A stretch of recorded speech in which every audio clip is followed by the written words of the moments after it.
Tonight we're discussing the possible tug of war between Ghana and Ivory Coast. Ghana has been accused of harboring dissidents from Cote d'Ivoire who to a large extent want to topple the Alassane Ouattara government, or so it is believed. Now, last Friday, Cote d'Ivoire closed its land, sea and air borders with Ghana until further notice, though the airspace has now been opened. Now, the critical question tonight is Ghana guilty of what it is being accused of? Does the state have a hand in attacks carried out on a border post that left 5 of the assailants dead? How would this affect a relationship that has taken years to nurture? And what of economic activities at the Elubo border? Well, you can join the discussion via text 1760, or you can post your comments, contributions and suggestions on our Facebook wall. Tonight I have with me in the studio Francis Palmadetti, who is Head of Public Affairs at the Ghana Immigration Service, and then I have Honorable Kobia Champong, who is Deputy Minister of Interior. Later on in the show, we'll get onto the phone lines to speak to Foreign Affairs Minister Alhaji Mohammed Momoni. Gentlemen, welcome to PM Express. Thank you. Thank you. Mr. Champong, let me ask you, these allegations are pretty serious. Does the state take it with that level of seriousness? Definitely, yes. We attach a lot of importance to the kind of allegations that are being made. We attach our seriousness to it because these allegations have the potential to sour the relationships that exist between Ghana and Ivory Coast over a very long period. If you consider the fact that Ivory Coast is just coming out of a war situation, and the fact that this kind of attacks increases the level of instability there, when a country like Ghana is accused, we have no option but to take it with all the seriousness that it deserves. And Ghana has absolutely distanced itself from any such operations, right? Definitely. We do not have a hand in what went on in Ivory Coast. We have stated time and again that this is still very much an internal situation that is festering. If you look at the history of Ivory Coast, particularly pertaining to the period after Laurent Gbagbo decided he was not going to acquiesce to simple reason when he had lost an election, and the events that took place that subsequently led to Alassane Ouattara being sworn in as president. You can understand where all this schism is coming from. And for that matter, it is very easy to often lay blame on your neighbors, but the reality is that this is still very much part of their internal struggles that they are going through as a country.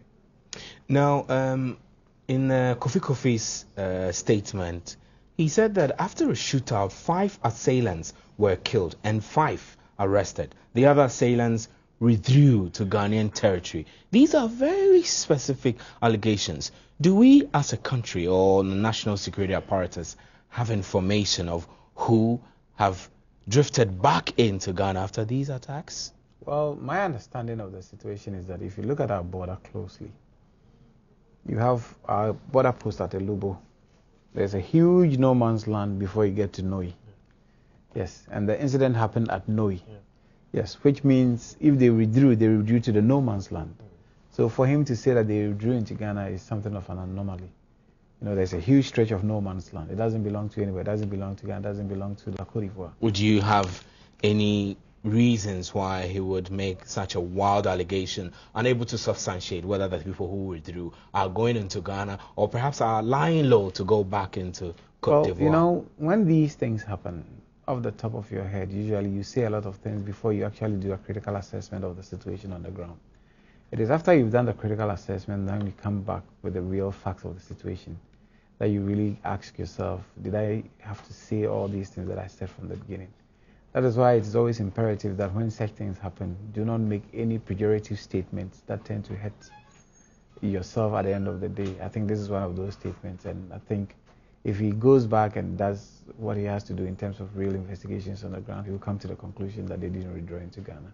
Now, earlier during the lifetime of Professor John Evans Setta Mills, may he so rest in peace, he did, he said when the issue came up whether Ghana should send troops to intervene in the crisis in Cote d'Ivoire, said, we should mind our own business here at home. Should we be adopting the same posture now? It's not a question of adopting the same posture. This is a very different scenario. The other scenario indicated that Ghana was supposed to have been used as a beachhead for a staging ground for West African troops that had plans of intervening in Ivory Coast to settle issues regard to the elections. Using Ghana as a beachhead in the wisdom of the president was not the right thing, because in the end of the day, you end up staging soldiers in Takoradi or wherever it was and attacking in Ivory Coast, forgetting of the fact that you have so many Ghanaian citizens living in that country. Now, if you send troops across the border into La Côte d'Ivoire, what are the repercussions with regards to our Ghanaian citizens who are there? Plus the fact that if you look at the borderlines very closely, we are one and the same people. I mean, the Baoulés, the Anyis, all those people, we all speak the same languages across the borders. Therefore, it wasn't wise to do that. Now, this situation is completely different in the sense that there has been an attack and an accusation is being made against us. So we need to look at it from a different prism and lenses and make sure that the right thing is done. And this is not the first time such an accusation has been made against Ghana. In August, Ivorian Minister Blaine Gbagbo, loyalists based in Ghana, for attacks in Abidjan that killed 10 soldiers. Yes, we've had these accusations time and again. But you see, if you look at the situation on their western border front with Liberia, they have more than what we are seeing here. And I don't know whether they are still blaming the Liberians for whatever is happening. Because at the end of the day, I still see it very much as part of their internal schism that is going on. You took power through the force of arms. People dispersed and people have regrouped to take back the power. That is what is going on in Ivory Coast. Mr. Pomdeti, let's bring you back into the discussion. Tell us what's happening now at the Ghana-Côte d'Ivoire border in relation to these problems. Before this problem, the Ghana-Ilubo border has always been very busy with traders coming all the way from Nigeria, Benin, Togo, through to Côte d'Ivoire. When the border was closed, obviously, it was they were not prompted, so most of them had come close to the border and just to realize that the borders were closed. They were quite frustrated for a while till yesterday when the Ivorians decided to open the borders. So most of the travelers who had been frustrated for a while managed to cross the border. So as I speak, we don't have much pressure at the border. It has just normalized, but it's quite quiet because the border is still closed. And people now know that the border is closed and they wouldn't risk traveling across the border. So typically, which groups of people cross the border, both from Côte d'Ivoire and from Ghana?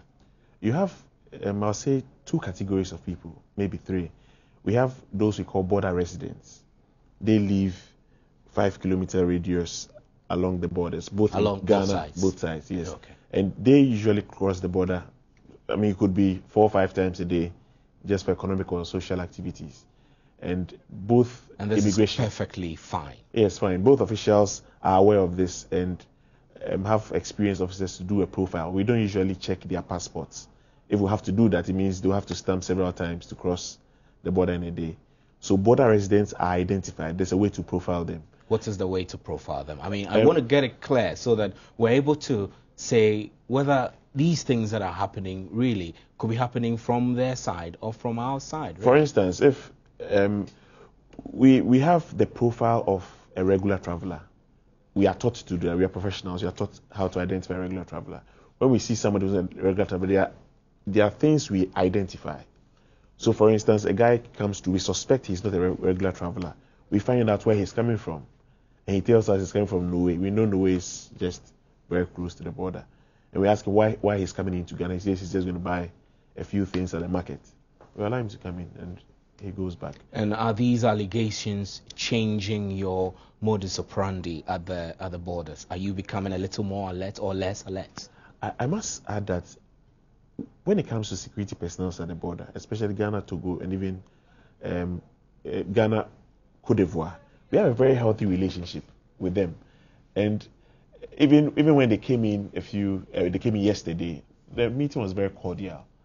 We have never had any issues with them. It's just unfortunate that these allegations are being made. But for those of us on the ground who do the day-to-day activities, it's been a very healthy relationship.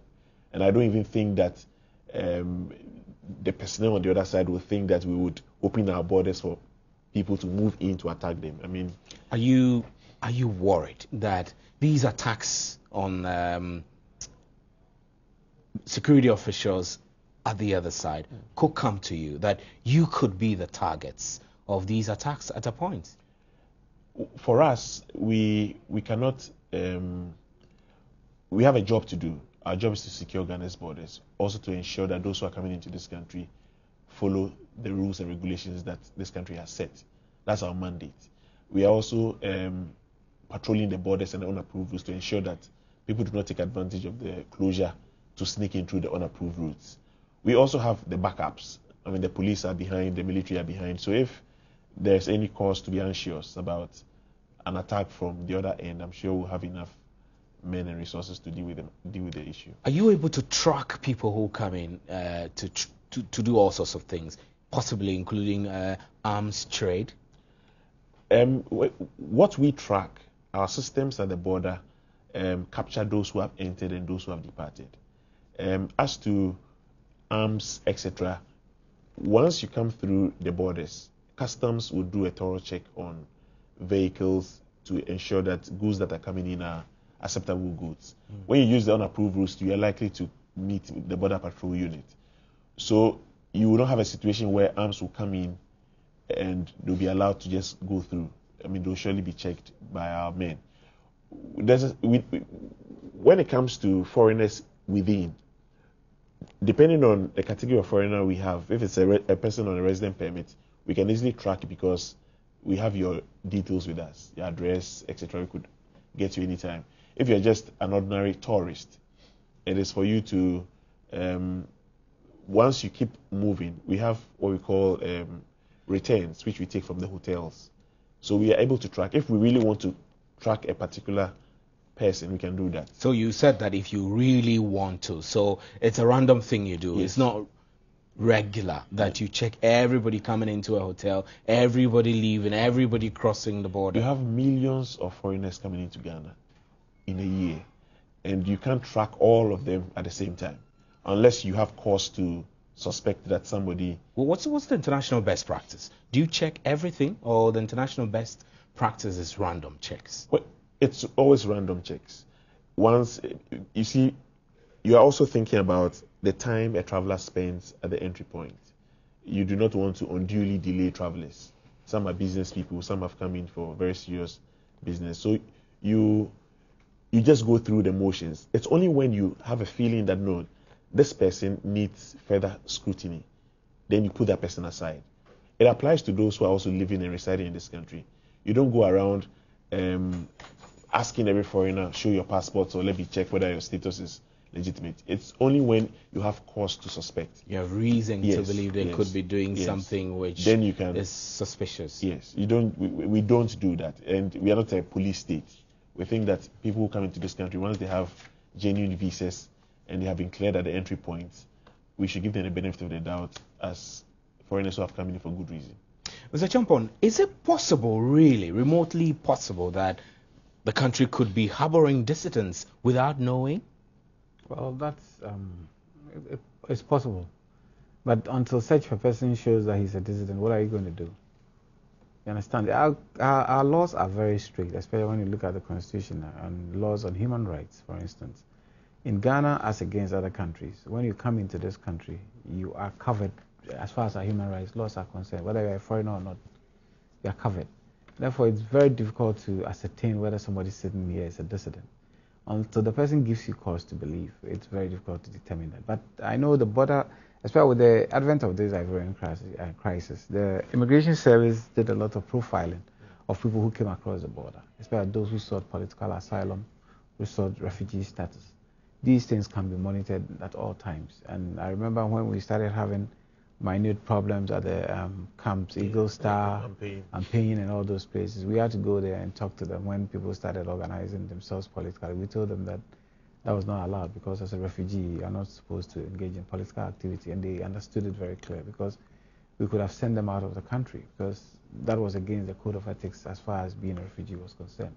So we have the mechanisms in place that can track some of these things. But if somebody comes sit here and is a dissident and he's quiet, he's not doing anything, it will be very difficult for you to know. But that's the question. How would you know? How would you know they're doing anything or they're not doing anything if you don't set out to bring them to security notice and watch them? Because if they fled their countries to Ghana, they fled their country to Ghana, and some were told are combatants, really. We should be worried. We should know what they do on a daily basis and bring them to security notice and watch them. Well, as far as combatants are concerned, the law allows you to confine them. We have confined the combatants who are in Ampain. They are now somewhere in the Brown Hafo region. Yeah, we have confined them, and they How are many are they? I am not too sure of the numbers, but they are strictly confined. They are protected 24/7, and we watch their movements. As long as you declare yourself to be an ex-combatant, you are profiled as such. So what about those who did not declare? If you did not declare that you are an ex, perhaps slipped through the net. Well, if you did not declare and you slip through the net, it means you're on your own. You'll be treated as a common criminal when you are engaged in any of these conduct. And let's give credence to our security agencies too. Recently in Cape Coast, 3 people were busted for trying to buy arms. It took the ingenuity of the policemen to come across these people, and that shows that our security systems work. And by the way, the security systems work based on actionable intelligence that is provided by citizens, and therefore it behoves of every citizen to be observant of your neighborhood, of your surroundings, because some of these things can happen without us knowing. But once you bring it to the notice of the security agencies, they would act. Now, election is around the corner. There are many who are concerned that if there are allegations from our neighbors that they're mercenaries here in Ghana, we should be worried, shouldn't we? Well, the allegations, I have followed these allegations over a period of time because I've been involved in high-level security meetings, and most often than not, you see that these allegations come from newspapers closely affiliated with one of the political parties in that country. The Bible group, if they want to get some mileage, will say they have people in Accra, they have people in Ghana who are engaged in this and that, to assure their people in Ivory Coast that they are doing everything to get back to power. On the other hand, newspapers affiliated with the Ouattara group will also claim they are dissidents and therefore they need to be warned. This seesaw has been going on for a very long time. The reality is that our national security system is right in tandem. They are on top of their game when it comes to these things. Because, people think these security agencies do not talk. They do. I've sat in high-level meetings with Ivorian Interior Minister Bakayoko, where we've discussed wide-ranging issues, particularly when they brought a list of people that they wanted us to arrest, And we told them that in our country, we just don't go and arrest. The French have a system where anybody can go and pick anybody up. In our system, it is not like that. You understand? And look at this current issue that is even going on, the Katinan case. The argument is very simple, that he is a common criminal. Fine. The best way to have done this was to have asked Interpol, Ghana, to effect an arrest, and that would have been seen purely from a criminal point of view. It would have taken a political dimension, the way they did it. Therefore, sometimes we need to understand that, look, there is a lot of collaboration and cooperation between these agencies across our frontiers, and that is the way to go if you want to secure peace in your area. So what's the status of the Katinan case now that he has been let out on he's been granted bail, but he's still due to go back to court, and the court will decide his future. And he's in Ghana. Well, but he's under a legal jurisdiction. Is he under any special protections such that perhaps Ivorian authorities could not storm into this country to snatch him away? Well, not necessarily being under special protection, but at least with regards to him, his movement is somehow constrained in terms of the fact that he cannot have his passport to move around. You must also remember that they posted a bill for him to be let out. So whoever posted the bill has the onerous responsibility of monitoring him. Because if you let him slip off, then you will have to answer to the bill. Mr. Palmodeti, all of these and their effects on your work, I've raised it again and again, but I want to focus on arms movement. Are you equipped, along with the other security agencies, to efficiently detect arms movement, whether in small quantities or in larger quantities? We have what we call the border security, BOSEC, at the major entry points and some of the smaller entry points. It's made up of quite a number of security agencies. We have the DNI, We have SEPs, we have immigration, we have the police, we have defense intelligence, we have sometimes military intelligence as well. All these institutions have their men on the ground. They also have their intelligence wings. They pick information on the ground. So it's not just a situation where you have immigration taking all responsibility when it comes to contraband coming in or moving out. It's a collaborative effort, and we share information amongst each other. But what have you picked in the last few weeks in connection with these things? I mean, the situation in Cote d'Ivoire, have you picked anything? That is why we are surprised Ghana has been accused, because we haven't picked any signal to support the argument that these people came from Ghana or they fled into Ghana, because we haven't picked anything like that. And typically, what signal would you be wanting to pick? Signals come in various ways. We have people in the communities we speak to. We have opinion leaders. We also have our own contacts. More like human intelligence? Human intelligence. Gathering on the ground? Yes. BNI also have their own intelligence. So these security agencies would surely pick something. And once one institution picks it, we share it with the rest. And nobody picked anything. And I can tell you, these officers are professionals who take their work very seriously. And if they didn't pick it, we're having difficulty with accepting the charges leveled against us. Well, you're watching PM Express. My name is Stephen Enti, and I'm here with Kobe Champong, Deputy Interior Minister, and Pamadeti, who is Director of Public Affairs of the Immigration Service. We'll take a short break, and we'll be right back to discuss more of the issues of allegations against Ghana leveled by Cote d'Ivoire. Stay.